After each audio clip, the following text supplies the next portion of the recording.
El colon es un órgano hueco, es la parte final del intestino grueso, en este caso la parte final del tracto gastrointestinal. Su función es conducir los restos de los alimentos que no han sido absorbidos en el intestino delgado hacia el recto, y también tiene una función de absorción de agua, deshidrata esos restos para ahorrar agua al organismo.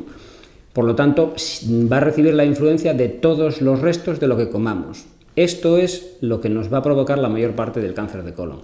Para generarse un cáncer de colon necesita una irritación crónica a la mucosa, que es la piel que tapiza el colon por dentro, de todos los productos que hayamos comido y el cuerpo no haya absorbido.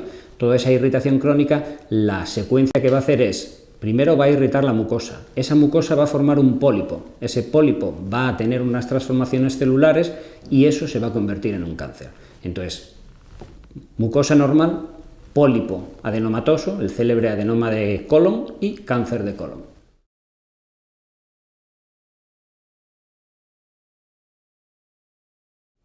El cáncer de colon, al estar localizado en un órgano hueco que está metido en el abdomen, realmente va a tardar mucho en dar clínica.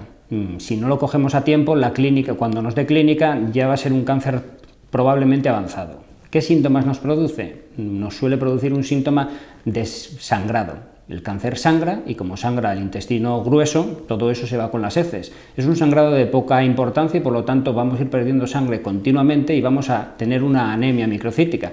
El caso clínico típico de un cáncer de colon es un paciente añoso, entre 70 y 80 años, que está muy cansado, está con la piel blanca y tiene una anemia microcítica. Cuando se estudia la causa de esa anemia se encuentra ese cáncer de colon. También, si el cáncer crece, puede obstruir todo el trayecto que pasa por el colon. Entonces tendremos una obstrucción intestinal. Dejamos de defecar, de producir heces, y vamos a empezar a llenarnos de la parte no absorbida por los alimentos y acabaremos vomitando. Ese es el síntoma de que tenemos una obstrucción intestinal. Eso sería más o menos lo que nos produciría localmente. Luego ya, si el cáncer está avanzado, el cáncer de colon, su primer sitio de preferencia sería el hígado. Va anulando todo el parénquima, es decir, todo el tejido hepático, y va produciendo una ictericia progresiva. Nos vamos poniendo amarillos, va subiendo la bilirrubina en sangre. También puede dar metástasis óseas y por lo tanto doloroso.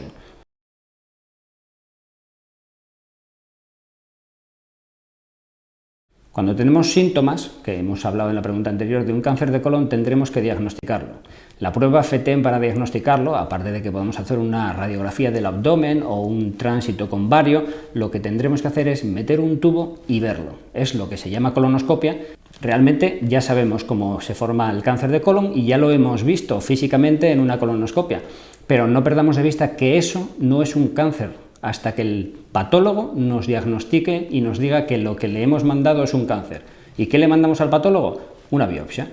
Una vez que ya tenemos el diagnóstico histológico, es decir, el patólogo nos ha dicho que eso es un cáncer, tendremos que saber hasta dónde se extiende.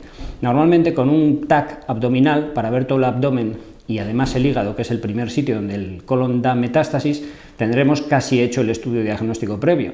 Luego también, si el tumor está muy avanzado, el paciente presenta clínica, iremos a perseguir algún otro sitio como una mamografía ósea o una radiografía de tórax, pero realmente con todo esto ya tendríamos diagnosticado el cáncer de colon.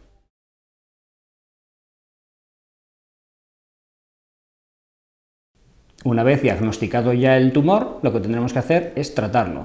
El tratamiento del cáncer de colon, el curativo, es la cirugía, si llegamos a tiempo. Abrimos el abdomen y cortamos el trozo de colon y el trozo que le une a la pared del abdomen, que es por donde llega toda la irrigación y por donde se van los ganglios, que también tendremos que analizar. Entonces, dependiendo de la cantidad de tumor que tengamos tanto en el trozo de colon como en ese mesenterio, en ese sitio donde están los ganglios, tendremos que ver si el tratamiento es suficiente con la cirugía o tenemos que dar más. ¿Qué otro tratamiento tendríamos que dar si está lo suficientemente avanzado? Quimioterapia.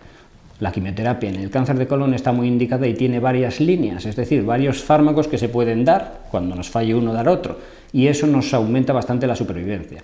La radioterapia en el cáncer de colon no tiene mucha aplicabilidad, salvo para enfermedad metastásica sintomática tipo unas metástasis óseas, pero realmente en el abdomen la radioterapia por ahora no tiene mucha cera que cortar. Con estas tres herramientas ya tendríamos tratado el cáncer de colon.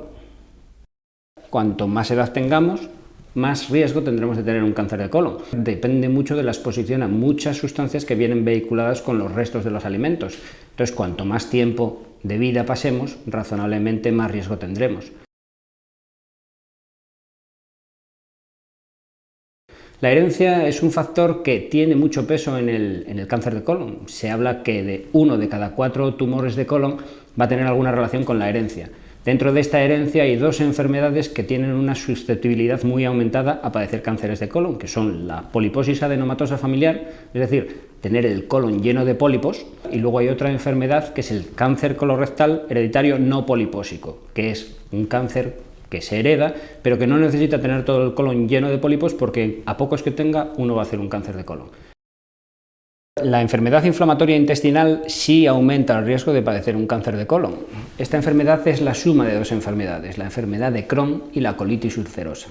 La colitis ulcerosa, un 10% de los pacientes que la padecen y durante mucho tiempo, les pone en gran riesgo de padecer un cáncer de colon. Y además tiene una característica que la hace un poco más complicada de diagnosticar, que los tumores de colon en los pacientes con enfermedad inflamatoria intestinal son tumores planos, no son pólipos, no sobresalen en la mucosa, entonces son más complicados de detectar. Si le hacemos una colonoscopia para ir vigilando la evolución de su enfermedad, se nos pueden pasar. Por eso en estos enfermos está indicada la realización de biopsias, que es coger trozos de carne de la mucosa del colon, pero no en base a lo que veamos, sino que hay que cogerlas al azar para ver si en el mismo viaje cazamos algún cáncer de colon. La obesidad pone en riesgo de padecer un cáncer de colon. Las pacientes con un elevado índice de masa corporal, superior a 30 kilogramos por metro cuadrado, que es la definición de obesidad, tienen más riesgo de padecer cáncer de colon. ¿Cuál es el mecanismo? Pues realmente no se sabe. La hipótesis es que como estas personas tienen unos niveles más elevados de insulina, ya que son resistentes a la insulina, esta cantidad de insulina les hace que puedan padecer más frecuentemente un cáncer de colon. Esto se junta también a que los pacientes obesos suelen tener menos actividad física, cuando la actividad física, es decir, hacer ejercicio, no hace falta que sea ejercicio extenuante, pero sí caminar todos los días o hacer algún tipo de actividad, eso protege frente al cáncer de colon, por un factor mecánico y de disminuir el tránsito de las heces por el colon, que es lo que realmente con el contacto produce el cáncer de colon. El tabaco, entre uno de los muchos tumores que favorece, es el cáncer de colon. Los fumadores tienen más cáncer de colon que las personas no fumadoras y además la relación es directa. Más se fuma, más probabilidades hay de tener un cáncer de colon. De hecho, si se fuman 20 paquetes al año, que es la medida de, por ejemplo, fumar un paquete al día durante 20 años, eso nos pone en mayor riesgo de tener adenomas, es decir, pólipos adenomatosos del colon, que sabemos que es la etapa intermedia entre el colon normal y el cáncer de colon. Si superamos la cifra de 35 paquetes año, es decir, por ejemplo, un paquete al día durante 35 años o también 2 paquetes al día durante 17 años y medio, eso ya nos pone en riesgo de padecer un cáncer de colon. El alcohol también favorece el desarrollo de un cáncer de colon. El alcohol tiene el acetaldehído, que es uno de los metabolitos tóxicos que se producen cuando el alcohol entra en el cuerpo, y ese es una sustancia química cuyo contacto con la pared del colon puede desencadenar un cáncer de colon. De tal manera que una de las mejores conductas que podemos tener para prevenir el cáncer de colon es dejar de beber mucho. El vasín de vino en las comidas es una cosa que es cardioprotectora y no tiene este efecto. En la alimentación hay alimentos que fomentan el padecer un cáncer de colon y otros que protegen de sufrirlo. Entre los que lo fomentan están las grasas. Una dieta muy elevada en grasas, que además es la dieta que se hace ahora con toda esta comida rápida, favorece el riesgo de tener un cáncer de colon, aparte por el efecto directo y por el efecto de la obesidad que producen. Las carnes rojas, que también son las carnes más grasas, tienen 2 factores para producir un incremento del riesgo en el cáncer de colon, que es la grasa que entra con la carne y luego la carne preparada de un tipo determinado, como puede ser en las parrillas o en la barbacoa, está muy requemada por fuera y este requeme lleva unos productos carcinogénicos, es decir, favorecedores de que se produzca un cáncer, que son las nitrosaminas. Pues este tipo de alimentación hay que tener en cuenta una cosa, en exceso. Está claro que no estoy recomendando que nadie se pase nunca más por una parrilla, pero no comer siempre carne a la parrilla o comer alimentación muy rica en grasas. ¿Alimentos que protejan? Siempre digo lo mismo, pero realmente es verdad. La fruta y las verduras tienen vitaminas antioxidantes que protegen de la mayor parte de los tumores, en este caso de los cánceres de colon. Con la fibra dietética, la que tomamos en los cereales, en el pan integral o en otros muchos alimentos, como por ejemplo los frutos secos, se duda si sí o si no, pero parece más que sí que no, que disminuye el riesgo de padecer un cáncer de colon. ¿Por qué? Porque esta fibra lo que hace es acelerar el tránsito intestinal, es decir, que las heces por el intestino grueso vayan más rápido, y además lo que hace es un arrastre directo de esos productos tóxicos que tenemos en el intestino y que realmente nos podrían condicionar el riesgo de padecer este cáncer de colon, pues la fibra se los lleva, no dejan que estén en contacto con la mucosa. Por lo tanto, por ahí también tenemos un buen factor de protección. ¿Es menos factor de protección? Todavía no está demostrado, pero seguramente se acabará demostrando que el calcio también protege frente al cáncer de colon. Entonces es muy interesante tomar alimentos ricos en calcio, ya no solo por el tema de la osteoporosis y los huesos, sino como efecto protector de muchos tumores. La aspirina es un fármaco muy bueno, pero que tiene sus indicaciones. En el caso concreto del cáncer de colon, sí que parece que la aspirina infantil, es decir, no a la dosis de 500 miligramos, sino a una dosis como la mitad, sí protegería, tendría un efecto protector frente al cáncer de colon. Pero claro, estamos hablando de que tomarse una aspirina infantil todos los días también tiene sus riesgos, entonces hay que situarlo en su justo término. Nos protege un poco frente a los cánceres del colon derecho, no los del izquierdo, por una cuestión anatómica, y además de la aspirina, otros antiinflamatorios también tienen este efecto protector, pero la aspirina nos va a hacer que tengamos más tendencia a sangrar.